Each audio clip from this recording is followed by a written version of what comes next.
une sombre nuit de juillet. La rivière Svratka, silencieuse et presque immobile, paraît calme sous la lumière blafarde des lampadaires. À cette heure, les habitants du coin apparaissent rarement dans les faubourgs désolés de Brno. C'est précisément là, au cœur de la nuit, qu'un passant découvrit une scène effroyable. Sur une pente raide gisait un fauteuil roulant. Les roues étaient tordues, les patins métalliques profondément enfoncés dans le sol argileux. À peu de distance, à moitié caché dans les roseaux, se trouvaient les restes mortels d'un jeune homme. Son visage paraissait calme et intact, bien qu'il fût évident que la situation était loin d'être un accident. Sous ses ongles, la police trouverait plus tard de la boue et des particules du lit de la rivière.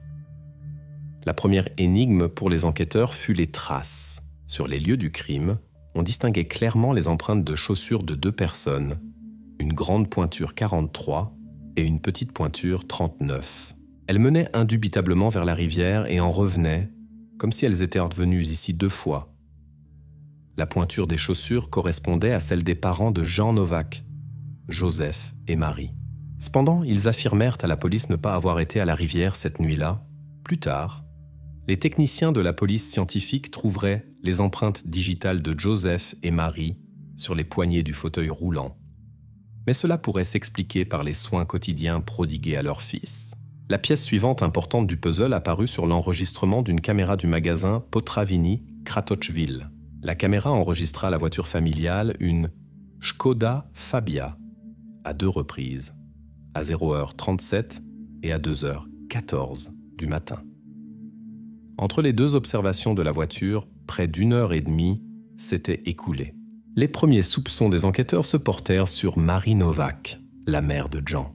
Lors de l'interrogatoire, elle se comporta de manière apathique, s'embrouilla lorsqu'on l'interrogea sur l'heure et ne put décrire clairement le déroulement de ses actions dans la nuit du 15 juillet. Marie affirma être restée à la maison, mais ses paroles sonnèrent peu convaincantes et vagues. Le frère aîné du défunt, Pavel Novak, entra également dans le collimateur de la police. Il était connu que la relation entre les frères était tendue. Ils se disputaient souvent.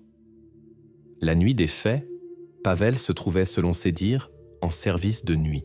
Une voisine de la famille affirma cependant avoir entendu des voix fortes provenant de la maison des Novak vers minuit. Elle aurait également vu Pavel partir brusquement à moto à ce moment-là. Son alibi n'avait pas encore été confirmé par la police. La vérification interviendrait plus tard. Cependant, le fait le plus énigmatique fut révélé aux enquêteurs sur les lieux du crime par un technicien de la police scientifique. Une analyse minutieuse de la position du fauteuil roulant montra qu'il avait basculé à contre-courant de la rivière. Si Jan était simplement tombé ou avait accidentellement glissé sur la pente, le fauteuil roulant aurait été positionné différemment suivant le mouvement naturel de l'eau et l'inertie. Les enquêteurs se regardèrent en silence. Pour l'instant, pas de déclaration fracassante, seulement des faits et des questions.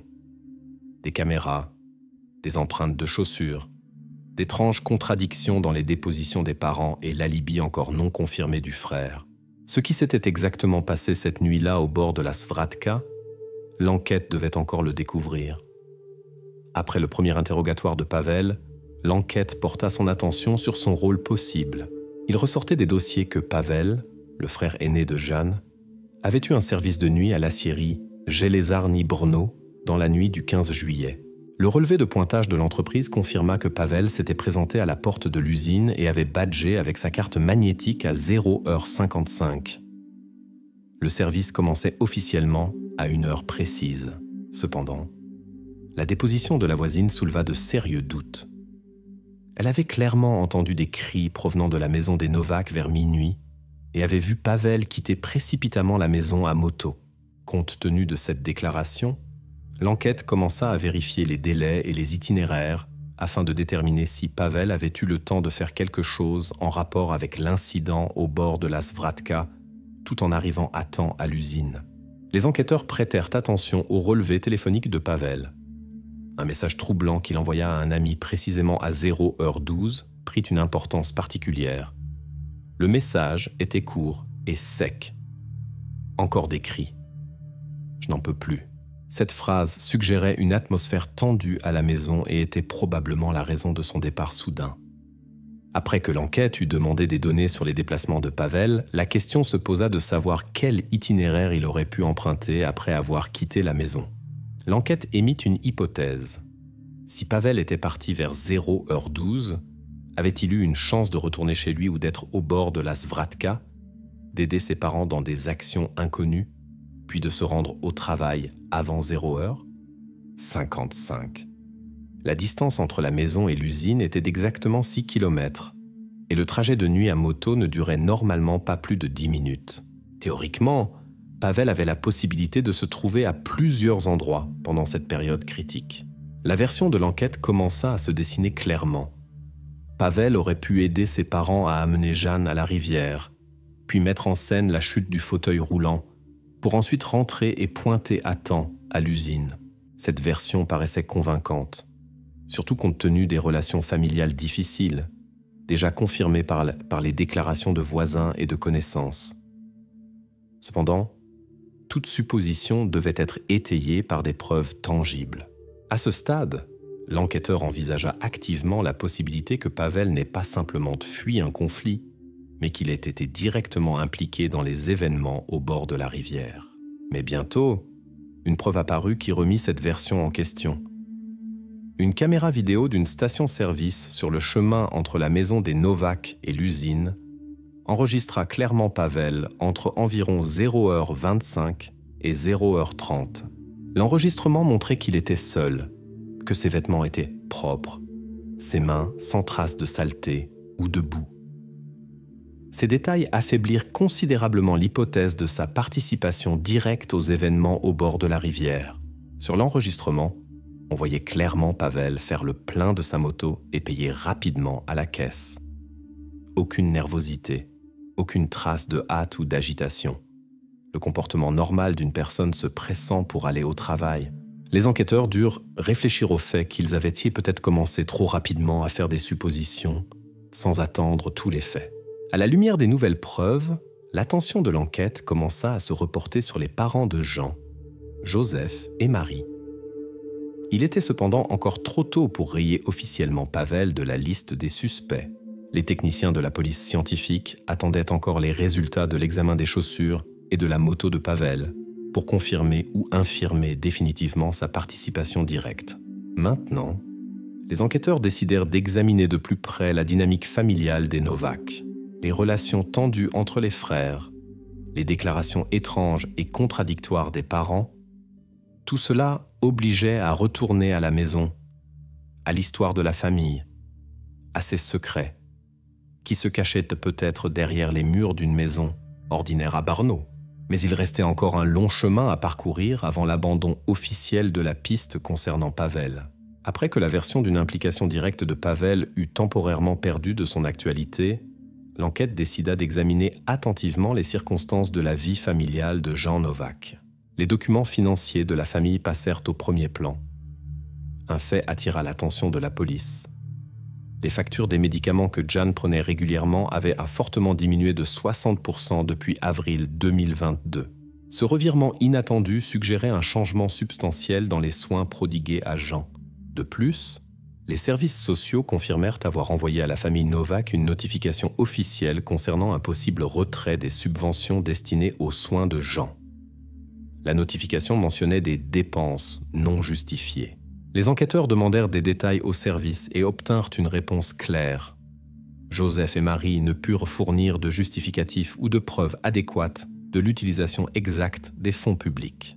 Le tableau financier devenait de plus en plus inquiétant.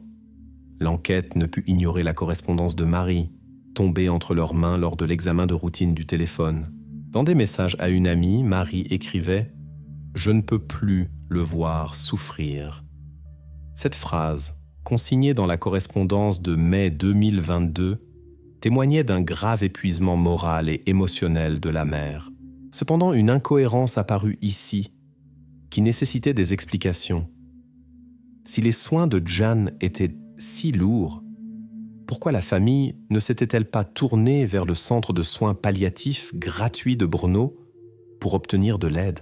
Les enquêteurs commencèrent à poser des questions embarrassantes visant à comprendre le véritable motif de la réduction des coûts. Était-ce dû à des difficultés financières ou était-ce une décision consciente de réduire l'aide médicamenteuse, voire peut-être une tentative d'accélérer l'inévitable? Marie répondit aux enquêteurs de manière laconique et sans émotion, affirmant qu'ils avaient entrepris toutes leurs actions uniquement en raison d'un manque d'argent aigu. Elle nia toute accusation de restriction intentionnelle de l'aide à son fils. Néanmoins, les données financières officielles et les incohérences dans ses propos laissaient douter de la sincérité de ses affirmations. Ivana Havlicek, une amie proche de Marie qui n'était pas apparue auparavant dans l'enquête, entra dans le collimateur de la police. Dans un message vocal extrait du téléphone de Marie, Ivana prononça une phrase qui pouvait être interprétée de manière ambiguë. « Il existe des moyens rapides. » L'enquête vérifia ses réseaux sociaux, ses relevés de téléphonie mobile et ses déplacements, mais ne trouva jusqu'à présent aucune preuve tangible de sa participation directe. Néanmoins, son rôle de possible conseillère de Marie restait en suspens jusqu'à plus ample vérification. Pendant ce temps, un spécialiste en informatique de la police examina attentivement le téléphone de Jean. C'était une procédure de routine qui livra un résultat inattendu. Dans des brouillons de notes, datés du soir du 14 juillet à 23h15, se trouvait une phrase écrite par Jean. « Maman chuchote que ce sera mieux sur l'eau. » Ce texte court et troublant ramena l'enquête vers la maison des Novak, vers la nuit où Jeanne s'était retrouvée sur la rive de la Svratka. L'entrée du journal de Jeanne plaça la famille Novak sous la loupe des enquêteurs.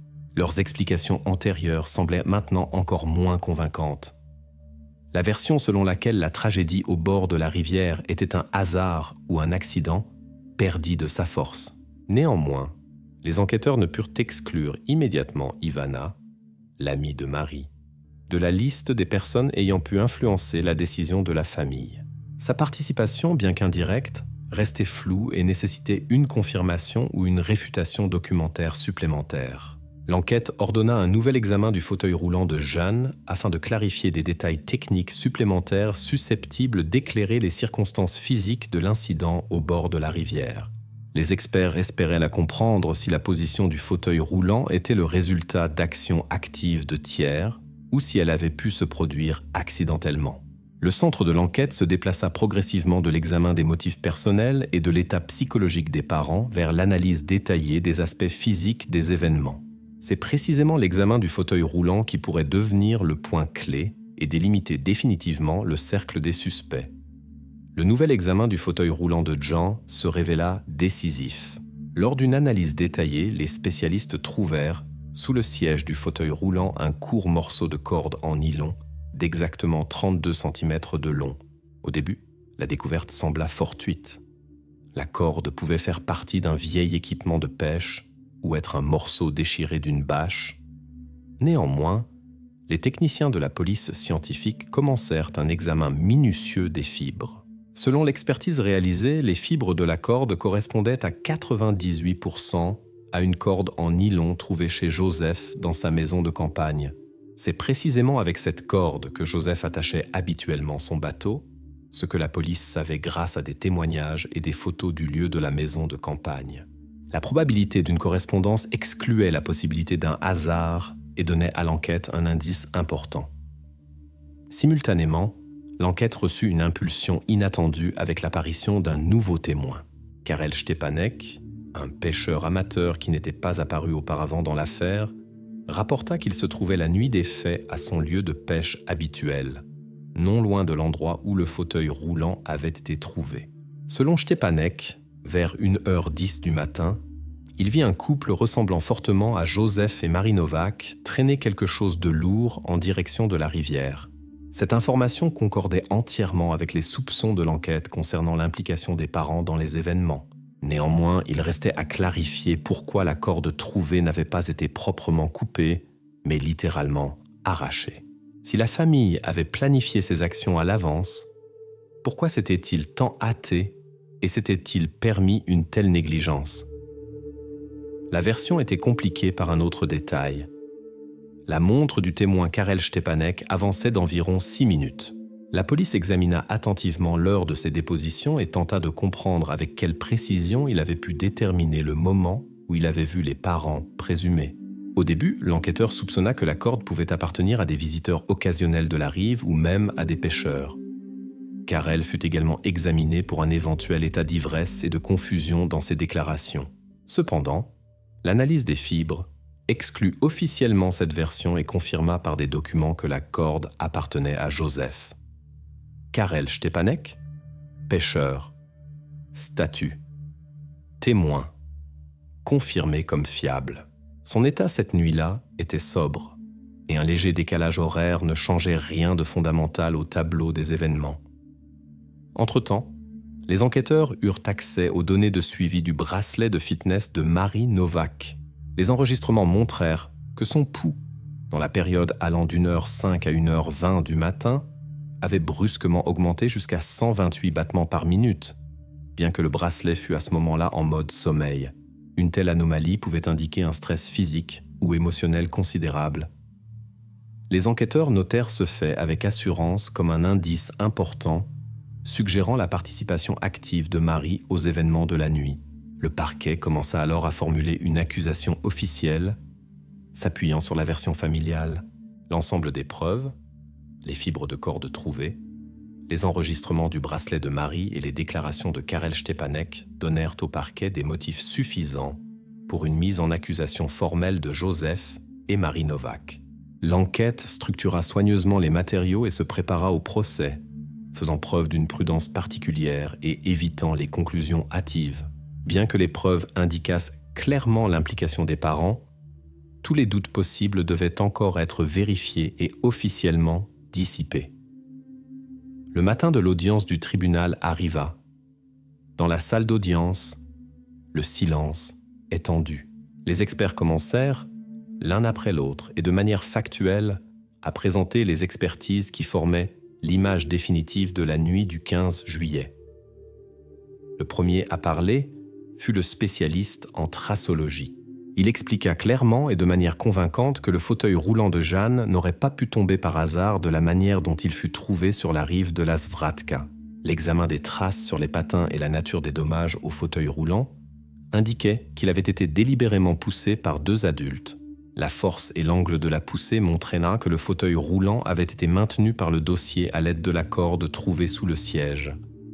La corde, comme cela avait déjà été prouvé, appartenait à Joseph Novak. L'expert en médecine légale ajouta des détails importants. L'analyse des microtraumatismes sur les cuisses de Jeanne confirma qu'il avait été immobilisé avec une sangle ou une corde, de sorte qu'il ne pouvait pas se libérer. Les indices concordaient. La famille Novak avait prémédité ses actions. Un expert technique présenta les données du traceur GPS de la Škoda Fabia. Le système de localisation de la compagnie d'assurance enregistra le véhicule de Joseph et Marie sur la rive de la Svratka entre 1h02 et 1h24 du matin. Ces données concordaient entièrement avec les déclarations des pêcheurs et d'autres témoins, fournissant une confirmation irréfutable de l'heure du crime.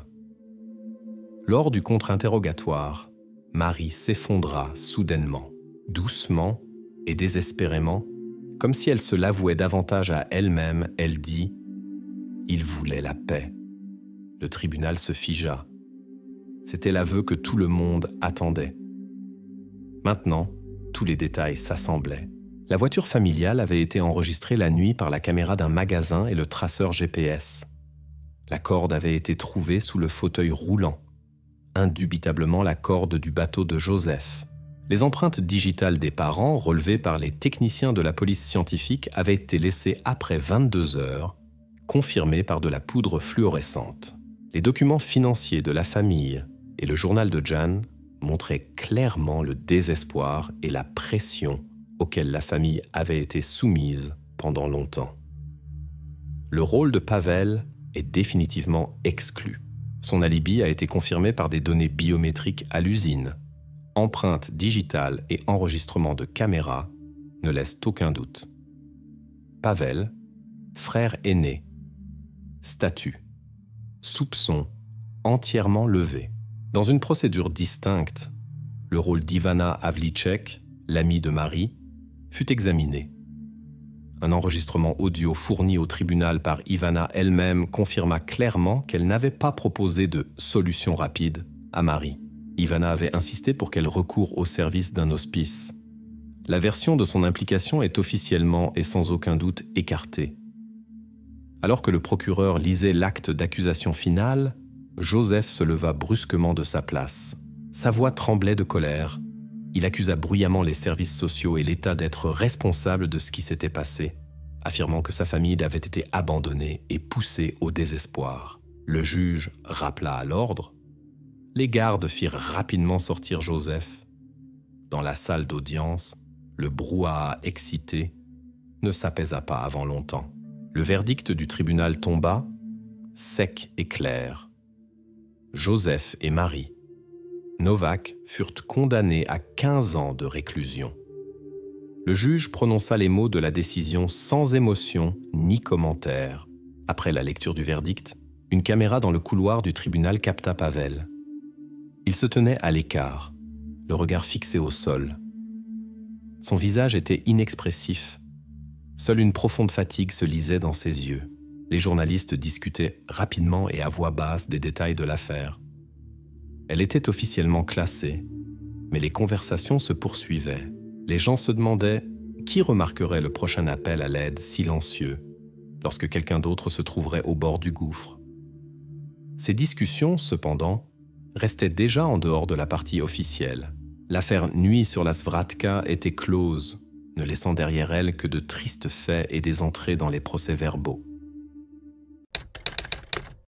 Au début de l'été, les étudiants de tout le Royaume-Uni attendaient avec impatience la fin de l'année scolaire et le début des vacances. Parmi eux se trouvait également Daniel Jones d'East Tilbury, dans le comté d'Essex. Le matin du 18 juin 2001, Daniel se préparait pour l'école comme d'habitude. Vers 7h55, elle fit ses adieux à sa famille et se dirigea vers l'arrêt de bus pour prendre le bus scolaire. À 14h30, le téléphone sonna dans la maison de la famille Jones. À l'autre bout de la ligne se trouvait le professeur de Daniel, qui s'enquérait de la raison de son absence en cours. Cette question frappa les parents de Daniel comme un éclair dans un ciel serein.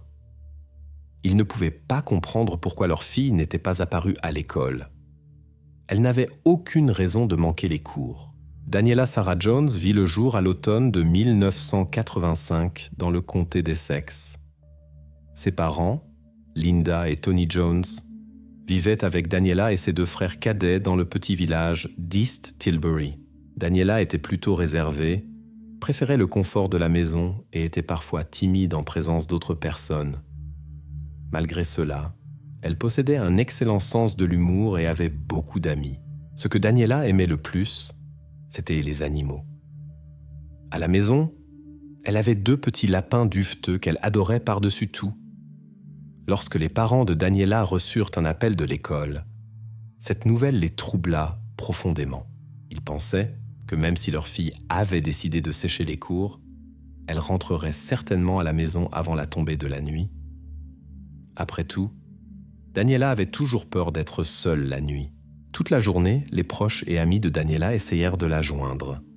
Ils lui écrivirent des messages et l'appelèrent. Mais il n'y avait que le silence. Ce comportement ne correspondait pas du tout à Daniela, ce qui inquiéta encore plus tout le monde. L'histoire de Daniel laissa de nombreuses questions sans réponse. Elle tenait toujours ses parents informés de ses projets, même si elle voulait seulement rendre visite aux voisins. Habituellement, elle appelait à la maison dès qu'elle arrivait à destination. Quand il fit noir et que Daniel n'était toujours pas revenu, ses proches s'inquiétèrent et décidèrent de commencer les recherches. Linda Jones resta à la maison, espérant un appel ou le retour de sa fille. Vers minuit, quand il devint clair que quelque chose était arrivé à Daniel, les parents s'adressèrent aux autorités pour obtenir de l'aide. Les enquêteurs interrogèrent d'abord l'entourage de la disparue. Après avoir déterminé que Daniel n'avait aucune raison de quitter la maison et que toutes ses affaires étaient encore en place, il fut décidé de commencer immédiatement les recherches. Le frère cadet de Daniel partagea une observation étrange.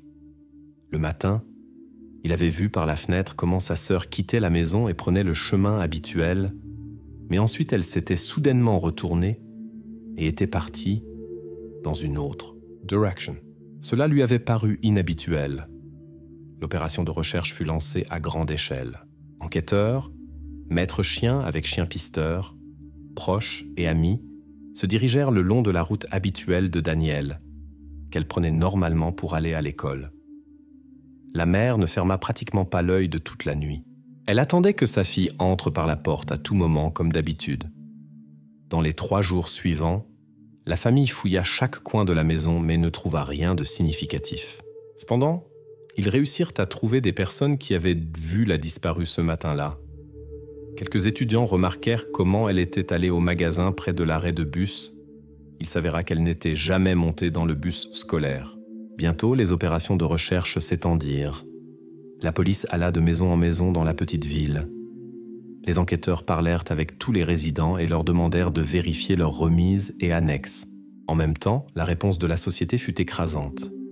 Tous essayèrent de soutenir la famille et de nombreux habitants participèrent eux-mêmes aux recherches. Mais même après plusieurs jours de recherche intensive, aucune trace ne put être trouvée. Les proches et les personnes chères à la disparue étaient désespérés. Néanmoins, ils continuaient à croire que leur fille bien-aimée était vivante et rentrerait bientôt à la maison. Les forces de l'ordre local reconnurent la gravité de la situation concernant la disparue Danielle et transférèrent l'affaire au groupe central d'enquête. Ils assignèrent un officier spécial comme personne de liaison avec la famille. Sa tâche était de soutenir les proches pendant toute l'enquête et de leur communiquer de nouvelles informations en temps opportun. L'officier devait établir une relation de confiance avec les proches de Danielle pour mieux comprendre l'atmosphère dans la famille et créer un profil de la disparue. Pendant la conversation, les parents exprimèrent des préoccupations concernant la relation de leur fille avec son oncle. Stuart Campbell, le mari de la sœur de Tony Jones, était proche de Danielle. Cet ouvrier du bâtiment de 43 ans et père de 2 enfants passait souvent du temps avec sa nièce et ses frères quand ils étaient plus jeunes. Il jouait avec eux et les traitait comme ses propres enfants. En conversation avec un enquêteur, Madame Jones partagea ses observations sur Stuart. Selon ses mots, il donnait l'impression d'être une personne avec une estime de soi excessive, bien qu'il possédât aussi un certain charisme. Son mari Tony entretenait une relation amicale avec lui, mais avouait occasionnellement à sa femme qu'il y avait quelque chose chez Stuart qui lui causait un vague malaise. Avec le temps, Stuart commença à accorder une attention accrue à Daniela, sa nièce. Il prit l'habitude de la chercher après les cours et de lui offrir un trajet. Cela causait de l'inconfort à Daniela, surtout à cause des regards curieux de ses camarades de classe. Stuart l'invitait fréquemment au cinéma et au café et tentait obstinément de tenir sa main pendant les promenades. Les visites de Stuart à la maison de la famille Jones devinrent trop fréquentes, jusqu'à 4 ou 5 fois par semaine. Finalement, Linda et Tony décidèrent de restreindre son séjour chez eux. Tony se souvenait d'un incident quand Stuart, assis à côté de Daniela sur le canapé, demandait obstinément pourquoi elle était si embarrassée et rougissait. Quand Tony entendit cette conversation, il décida d'intervenir et demanda à Stuart ce qui se passait. Campbell, cependant, balaya immédiatement la question, expliqua que tout allait bien et se déplaça immédiatement.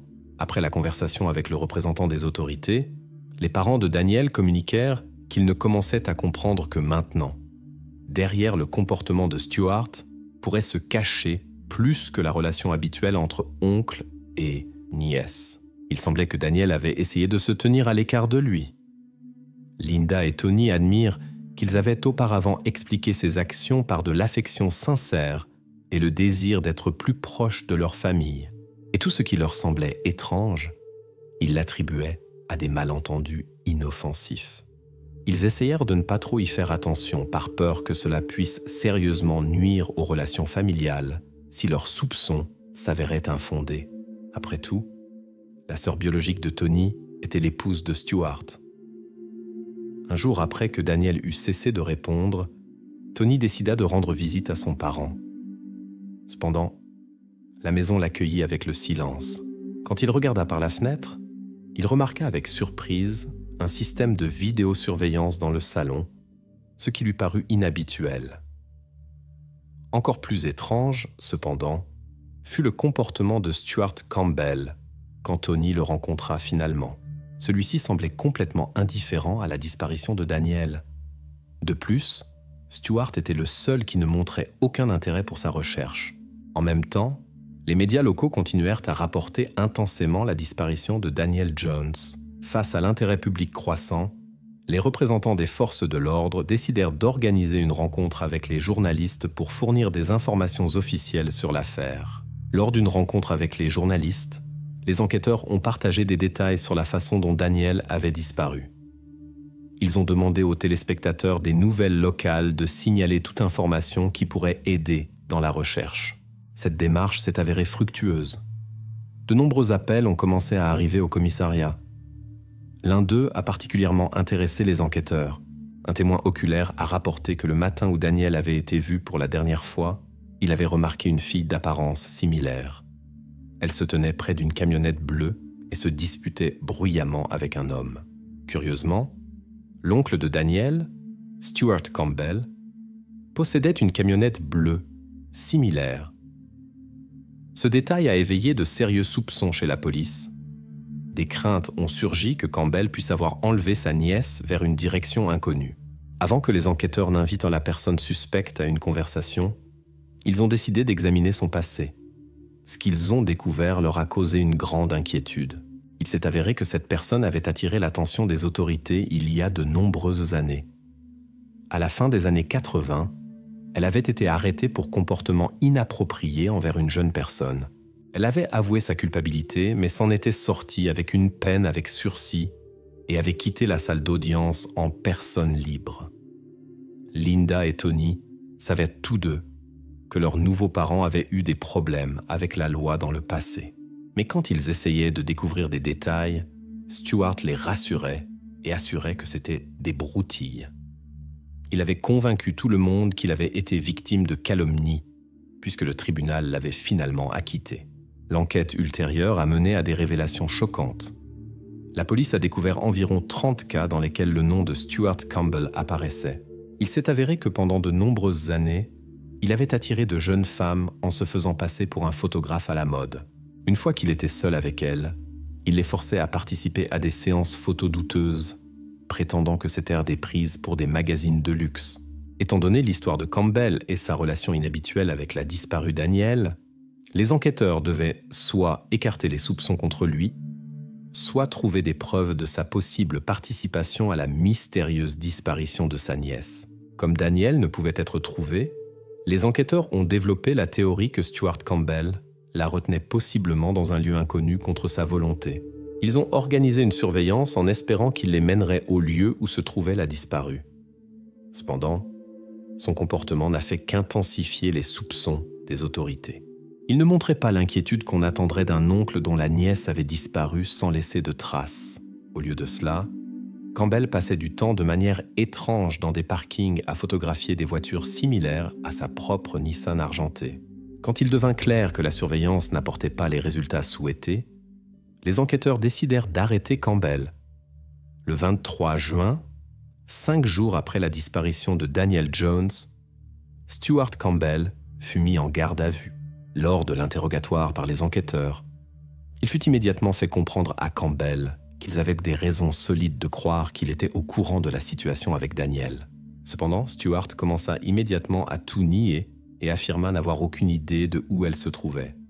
De plus, il assura avoir une relation proche et de confiance avec sa nièce. Selon Stewart, les relations de Daniel avec ses parents, Tony et Linda Jones, s'étaient beau détériorer quand elle avait grandi.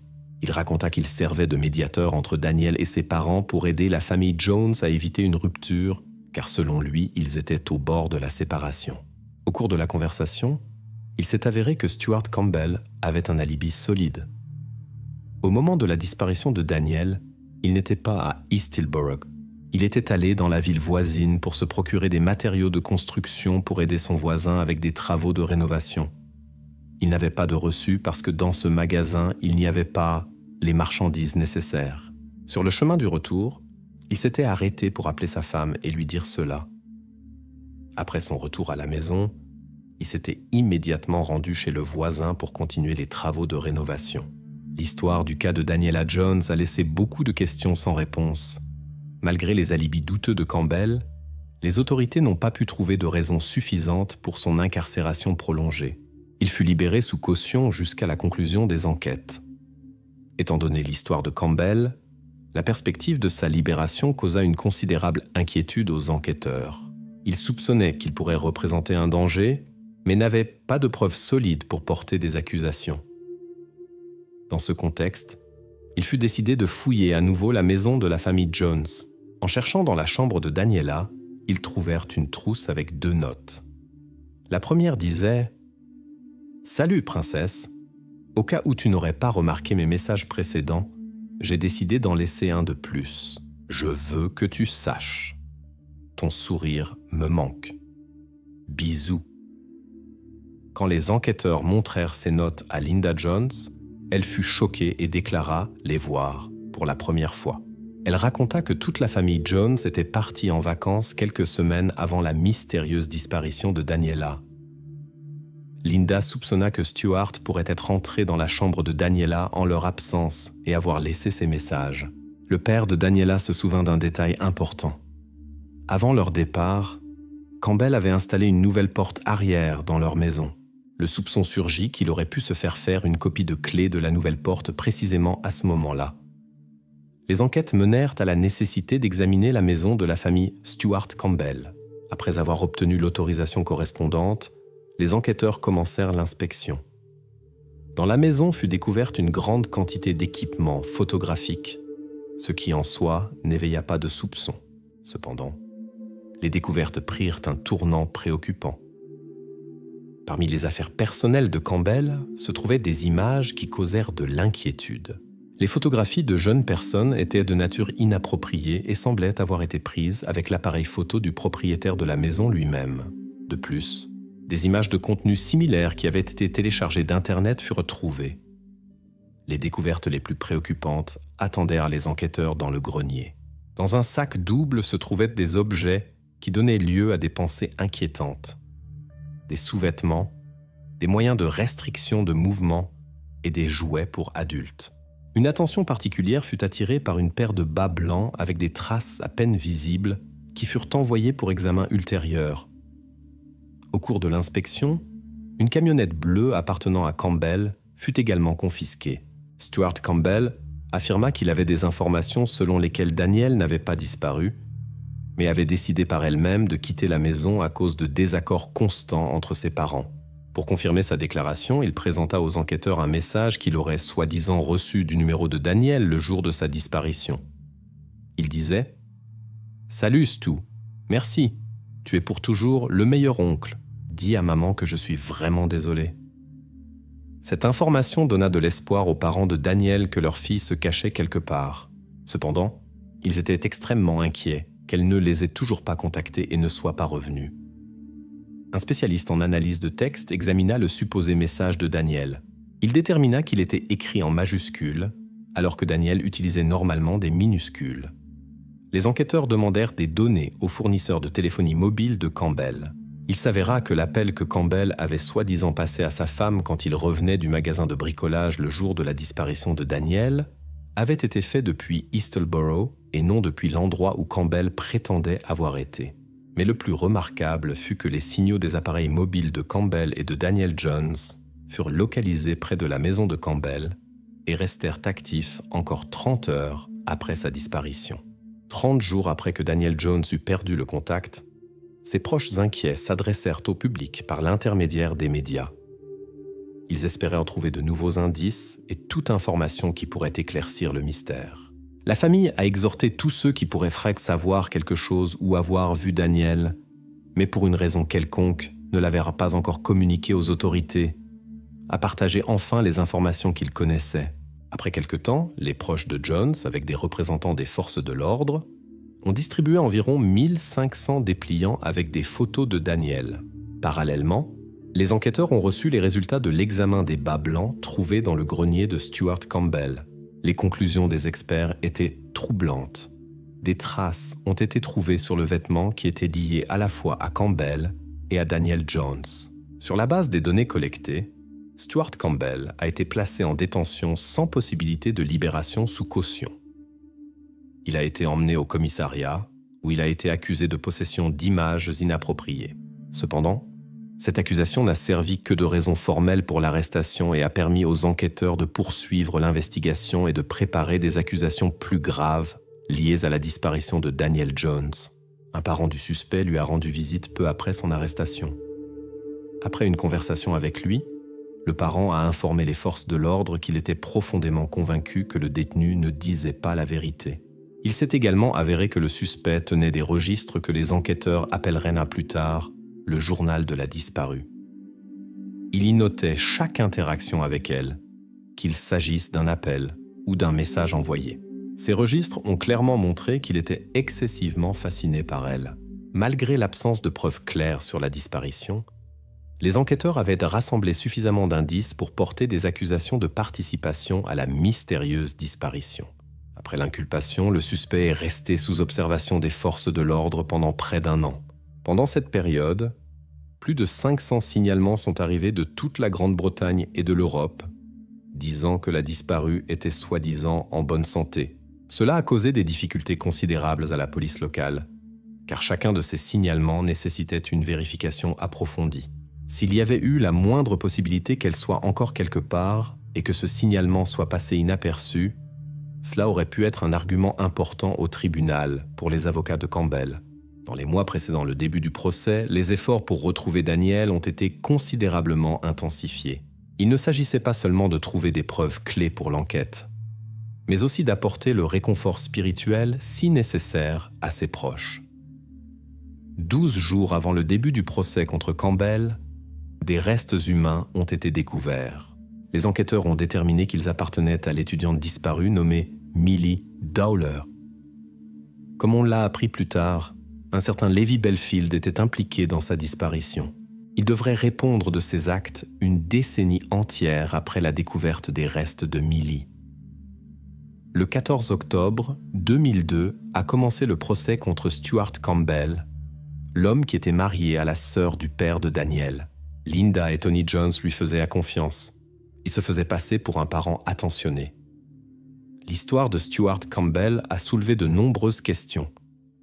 Il a été accusé d'un crime grave contre Daniel Jones. Cependant, Campbell semblait confiant et insouciant face aux accusations portées, car il savait que Daniel n'avait pas été trouvé. Les enquêteurs soupçonnaient que Campbell communiquait secrètement avec Daniel sans en informer Tony et Linda. Il semblait qu'il avait été très fasciné par elle et avait essayé de semer la discorde entre la fille et ses parents.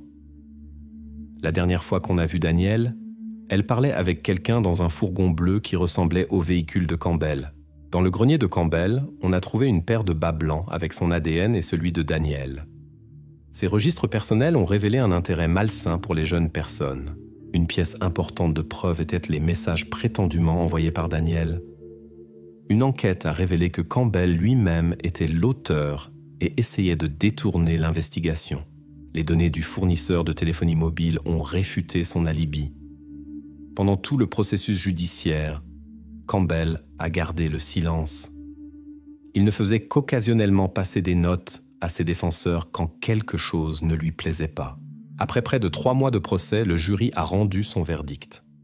Stuart Campbell a été déclaré coupable et condamné à une longue peine de prison avec la possibilité d'une révision après 20 ans. Jusqu'à 2019, le lieu où se trouvait Daniel Jones est resté inconnu. Linda Jones a soutenu une initiative à la mémoire d'Ellen McCourt, dont le destin s'est développé tragiquement. Cette proposition devait limiter les droits de ceux qui cachent des informations importantes aux enquêteurs. Ellen travaillait dans une compagnie d'assurance quand sa vie a pris fin brutalement en 1988. Ian Sims, l'homme lié à sa disparition, n'a jamais révélé toutes les circonstances de l'affaire. L'appel pour l'adoption d'une nouvelle loi a rassemblé plus de 100 000 signatures et a trouvé un soutien au plus haut niveau gouvernemental. En l'année 2021 a vu le jour un livre intitulé « Mon parent avec un passé sombre », dont l'auteur était Alex Sharkey, le frère de Stuart Campbell. Dans cette œuvre, Alex a partagé ouvertement l'histoire de sa vie aux côtés de son frère et a décrit en détail les événements qui ont suivi la mystérieuse disparition de Daniel Jones. Quand 2 décennies se sont écoulées depuis la disparition de Daniel, les forces de l'ordre des sexes ont organisé un événement commémoratif en son honneur. Les enquêteurs ont assuré aux proches de Daniel qu'ils n'abandonneraient pas l'espoir et continueraient la recherche pour que la famille puisse trouver la paix et fermer ce triste chapitre de leur vie. Beaucoup croient qu'être entouré d'autres personnes vous protège grâce à l'attention publique. Les statistiques confirment cette théorie, cependant. Il ne faut pas oublier que les malfaiteurs peuvent utiliser diverses astuces pour attirer quelqu'un vers un lieu isolé. C'est pourquoi il est important de rester toujours vigilant, même dans les endroits fréquentés. Dans la pittoresque Andria, une ville italienne d'environ 100 000 habitants, l'histoire de la famille locale Mansi a attiré l'attention publique. La ville était célèbre pour son patrimoine historique, en particulier pour le majestueux château Castel del Monte, qui attirait quotidiennement de nombreux voyageurs. Pour les habitants, le tourisme était devenu la principale source de revenus. Non loin du célèbre château vivait la famille Mansi. Les parents et leur fille unique, longtemps attendue, Graziella. Au cours des 10 dernières années, la famille avait possédé un petit magasin de commerce, convenablement situé sur le chemin vers la porte principale du château. Ici, ils offraient aux touristes des noix et des fruits secs.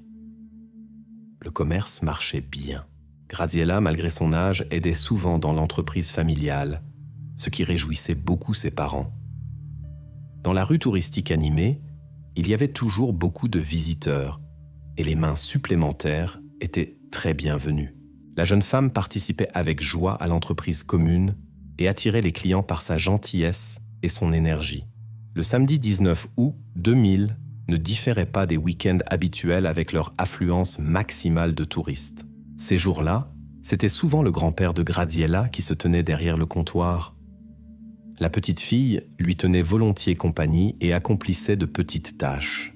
À cause du flux constant de visiteurs, le grand-père pouvait rarement quitter le magasin. Vers 7 heures du soir, l'homme âgé, qui s'était fatigué, demanda à sa petite fille d'aller à la fontaine et de remplir une petite bouteille d'eau. Graziella accepta volontiers et se dirigea vers la fontaine, qui n'était qu'à 5 minutes de distance. Le temps passait, mais Graziella ne revenait pas. Le grand-père commença à s'inquiéter, bien qu'au début il se rassura en pensant que sa petite fille avait pu rencontrer des connaissances et engager une conversation. Cependant, quand plus de 20 minutes passèrent et que Graziella, qui était toujours ponctuelle, n'apparaissait pas, l'homme s'inquiéta sérieusement. Il décida de vérifier la situation et alla à la fontaine. À sa surprise et à son inquiétude, Graziella n'était ni là ni dans les rues voisines, qu'il parcourut minutieusement en cherchant sa petite fille. La situation devenait de plus en plus tendue. Quand le grand-père retourna au magasin en espérant trouver Graziella, il découvrit qu'elle n'était toujours pas apparue. Elle aurait pu prendre un autre chemin, mais elle n'était visible nulle part. Après environ 30 minutes, il contacta le fils et la mère, commença à appeler tous les amis et connaissances dont il avait noté les numéros. Les parents appelèrent aussi tous ceux qu'ils purent joindre, mais personne ne l'avait vue. Bientôt, toute la famille et quelques amis de Graziella se rassemblèrent au magasin Mansi sur la place. Sans perdre de temps, adultes et jeunes organisèrent des groupes de recherche. Leur activité attira l'attention des passants et des touristes, dont beaucoup se joignirent immédiatement à la recherche. Les proches apportèrent une photo de Graziella et la montrèrent aux passants. Certains confirmèrent l'avoir vue dans la journée et le soir. Cependant, personne ne pouvait dire où elle était allée ou ce qui avait pu se passer. La zone était considérée comme calme, des incidents s'y produisaient rarement. Il semblait inconcevable que quelque chose puisse arriver dans un endroit si fréquenté. Après plusieurs heures de recherche infructueuses, la famille Mansi s'adressa à la police locale. Les agents s'impliquèrent immédiatement dans la recherche. Après quelque temps, un résident s'approcha de l'un des policiers patrouilleurs avec des informations inquiétantes. Il avait entendu un cri depuis la zone boisée près du château Castel del Monte. 2 carabiniers se dirigèrent dans la direction indiquée et remarquèrent de la fumée qui s'élevait du centre de la plantation. Au début, ils ne l'associèrent pas à la disparition, mais décidèrent de vérifier la source de l'incendie et d'évaluer la nécessité d'une intervention des pompiers. Quand ils s'approchèrent du lieu à environ 10 mètres, les policiers perçurent une odeur inhabituelle. Le foyer d'incendie avait l'air étrange. Sous une couche de feuilles sèches, ils remarquèrent quelque chose d'inquiétant. En raison de la taille et des vêtements, qui correspondaient à la description de la tenue de Graziella, les policiers durent reconnaître le cœur lourd que leurs pires soupçons s'étaient confirmés. Quand ils découvrirent la scène de crime, il était déjà trop tard pour changer quoi que ce soit. En examinant la zone forestière, les enquêteurs découvrirent plusieurs fragments de vêtements et un dispositif d'origine d'incendie, la source supposée du feu. Aucun autre indice sur les auteurs ne fut à trouver. Un examen plus minutieux du terrain était nécessaire. Les autorités espéraient aussi obtenir des enregistrements des caméras de surveillance installées près du château. L'examen médical confirma l'identité de la découverte. C'était Graziella Mansi. Les spécialistes ne purent pas répondre de manière exhaustive à toutes les questions de l'enquête et de la famille. L'état compliquait l'examen. Cependant, l'expertise confirma le caractère intentionnel de l'incident. L'information sur cet événement se répandit comme l'éclair à travers les canaux d'information. Le lendemain, les représentants de la presse assiégèrent littéralement la maison de la famille Mansi. Quand les proches furent informés de ce qui s'était passé, ils refusèrent d'abord de croire qu'il s'agissait de Graziella. Cette affaire inexplicable bouleversa tellement les résidents que tout le district se trouvait dans un état de choc. Les médias rapportèrent intensivement l'incident près du célèbre château. La société était troublée par ce qui s'était passé. Le flux touristique diminua nettement. Les visiteurs considéraient la zone comme dangereuse et évitèrent l'attraction, ce qui affecta négativement le secteur touristique d'Andria. Les enquêteurs agirent rapidement. La police s'impliqua activement dans le travail dès les premières heures. Comme version principale, on considérait qu'un auteur avait mené Graziella du sentier vers un lieu désert et avait ensuite allumé un feu pour effacer les traces. Dans l'entourage de Graziella, il ne pouvait évidemment pas y avoir d'adversaire sérieux. C'est pourquoi on cherchait une personne adulte. L'enquête suivit plusieurs versions. D'abord, on vérifia les listes de personnes ayant des antécédents criminels qui pouvaient se trouver dans la région. Cependant, cette ligne d'enquête perdit graduellement de l'importance. On examina même les données touristiques. On soupçonnait que l'auteur pourrait être un voyageur qui sélectionnait des passants au hasard. Avec le temps, cette version aussi semblait de plus en plus improbable. Lors de l'interrogatoire de témoins, d'amis et de connaissances de la famille Mansi, le nom de Pasquale Tartoro était mentionné de plus en plus fréquemment. Ce jeune homme de 20 ans était connu dans toute la région. Il travaillait officieusement comme gardien de parking dans la rue où se trouvait le magasin de la famille Mansi. Beaucoup remarquèrent le comportement étrange de Pasquale. Depuis que Graziella aidait dans le magasin de ses parents, il l'observait constamment. Son regard inquiétait l'entourage. Plusieurs témoins signalèrent cette circonstance, ce qui attira l'attention particulière des enquêteurs. Les conversations des autorités avec les amis de Pasquale confirmèrent les soupçons inquiétants. La question se posait, Pasquale pourrait-il être un harceleur obsessionnel? Les proches rejetèrent catégoriquement cette possibilité. Selon leur dire, il avait grandi dans une famille protégée et n'était jamais entré en conflit avec la loi, du moins jusqu'à cette soirée fatidique à Castel del Monte.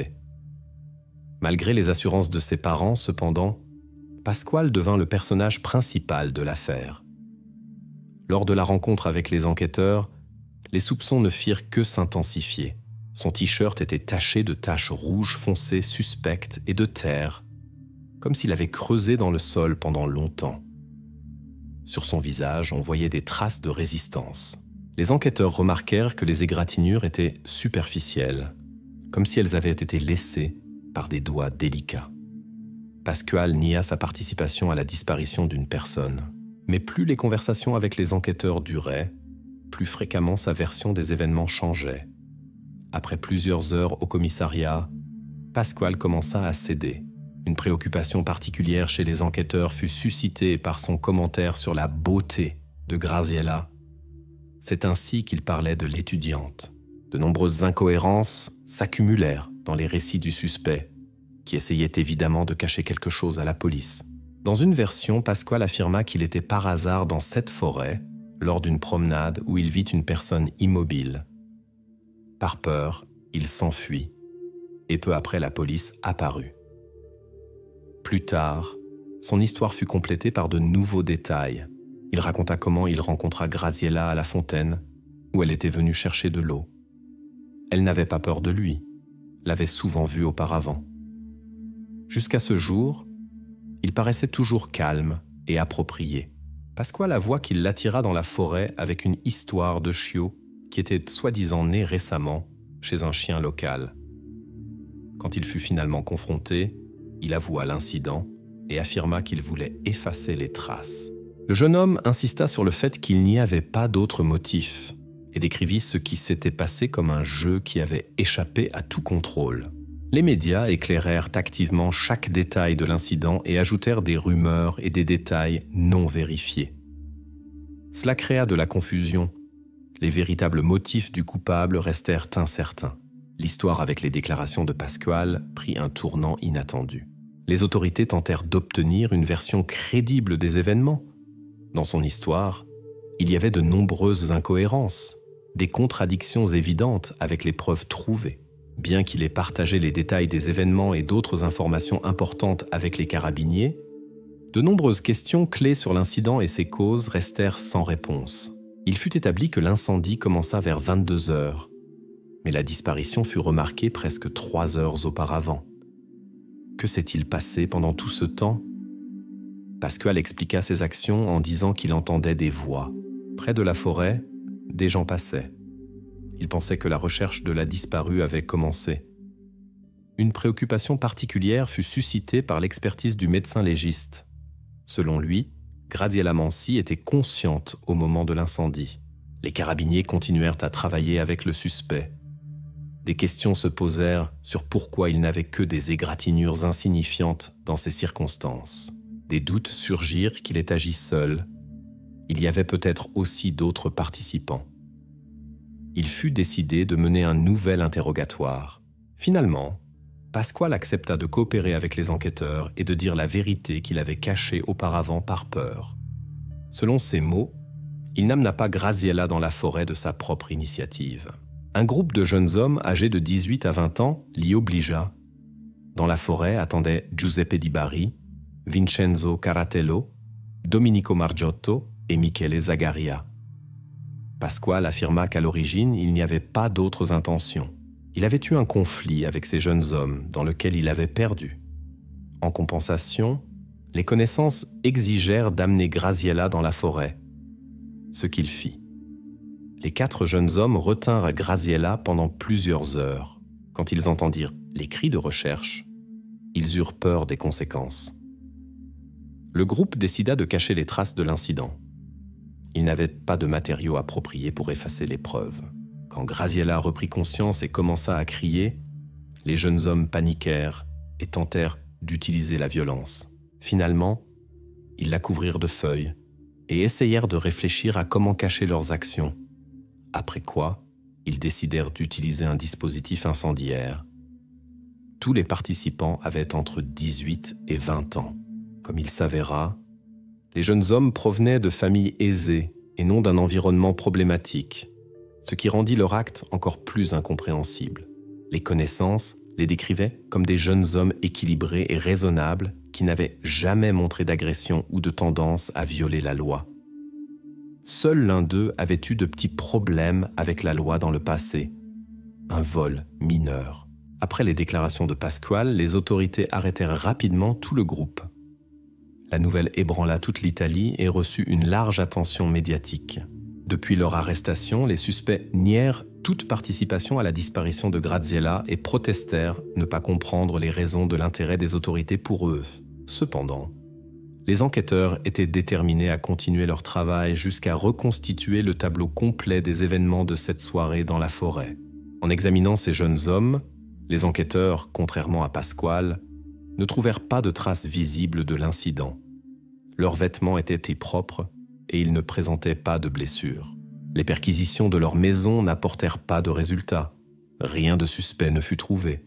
Lors des interrogatoires, ils insistèrent obstinément sur leur innocence, mais confirmèrent que Pasquale Tartoro avait effectivement des sentiments étranges pour Graziella.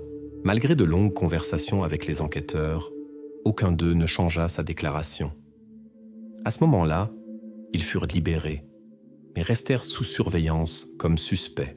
Un détail intéressant fut révélé plus tard. Ces 4 jeunes hommes étaient parmi ceux qui portèrent le cercueil cérémonial lors des funérailles de Graziella. Cela se produisit avant que Pasquale ne fasse sa déclaration.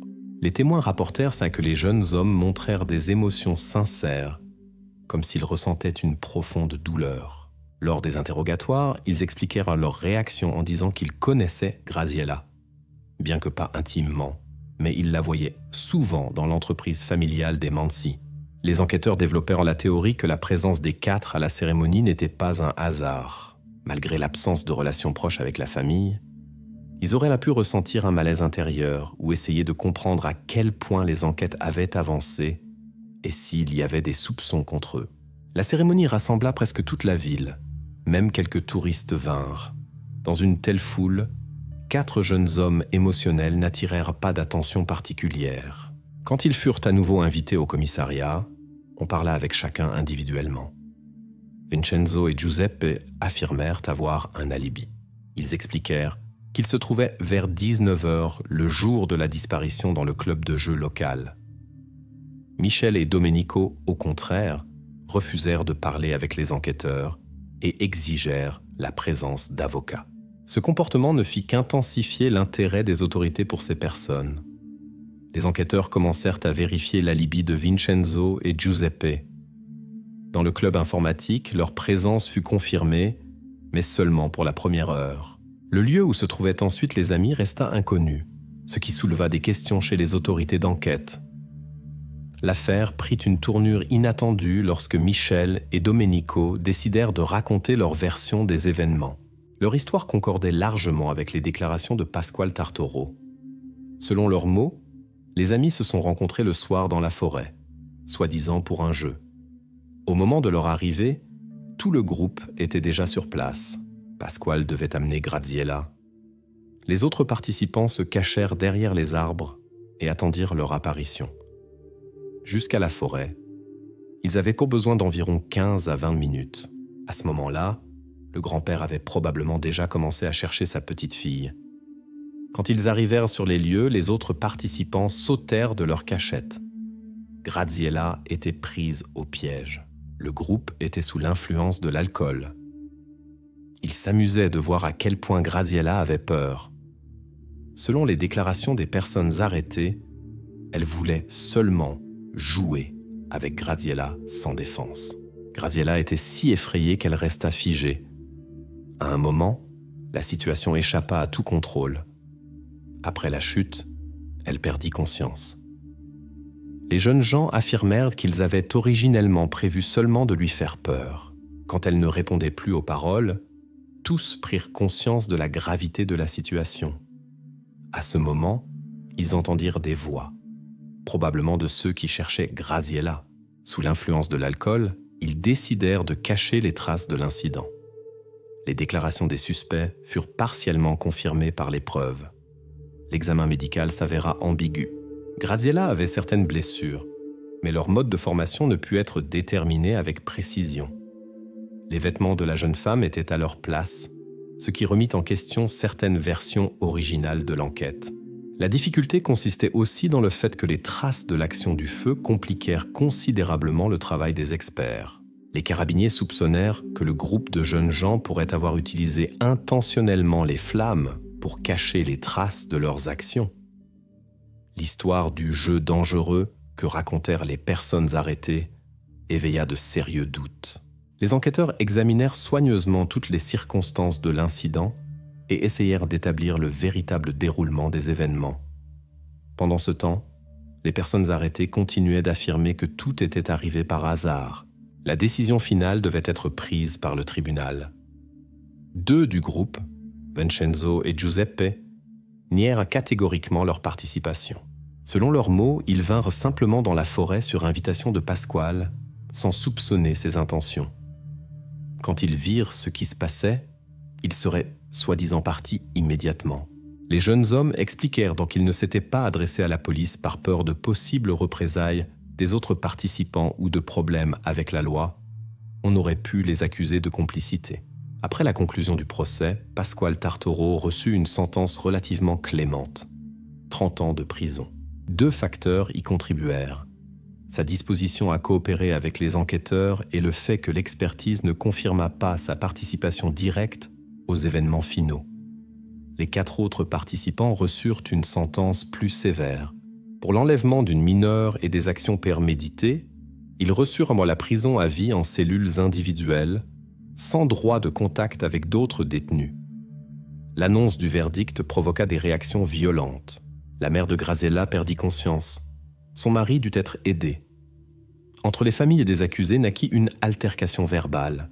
Les proches de la jeune femme considérèrent la peine comme juste, sauf dans le cas de Pasquale. Selon eux, il méritait une sentence plus dure. Vincenzo et Giuseppe se montrèrent particulièrement actifs contre la décision du tribunal. Ils défendirent leur innocence de manière si convaincante qu'ils trouvèrent même des soutiens qui crurent à leur version des événements. Cependant, cela ne les aida pas à contester le verdict. 8 ans après ces événements, Vincenzo Carratella, âgé de 27 ans, prit une décision fatale pendant son séjour en établissement pénitentiaire. Peut-être était-il tourmenté par des sentiments de culpabilité ou ne voyait-il simplement pas d'autre issue. Seulement quelques jours auparavant, sa mère lui avait rendu visite.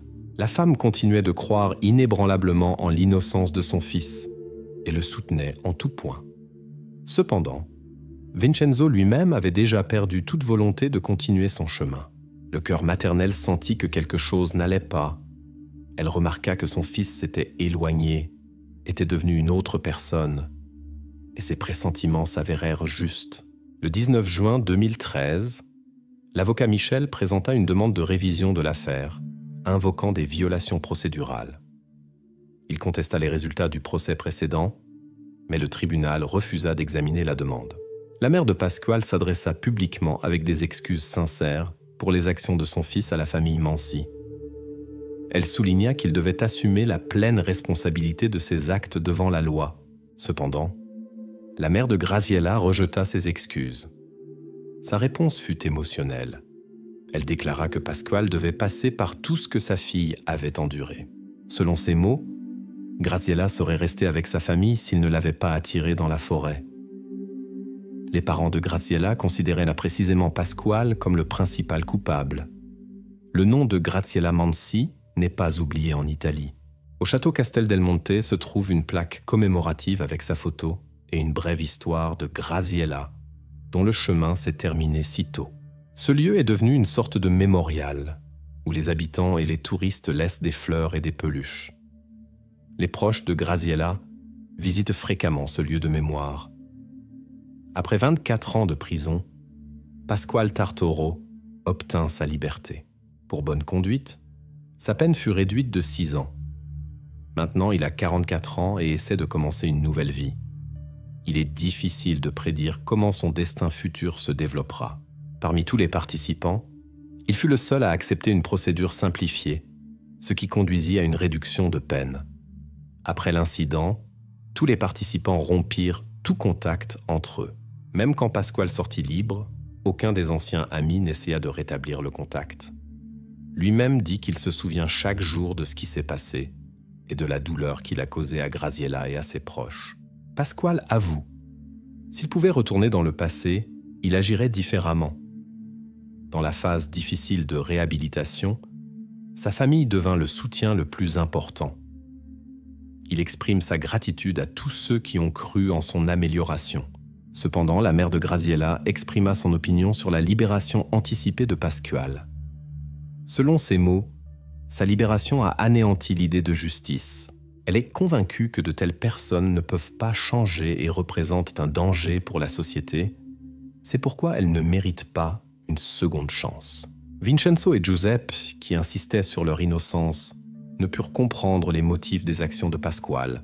Dans sa dernière lettre, avant de quitter ce monde, Vincenzo continua de défendre son innocence et exprima son amertume face à l'injustice du système.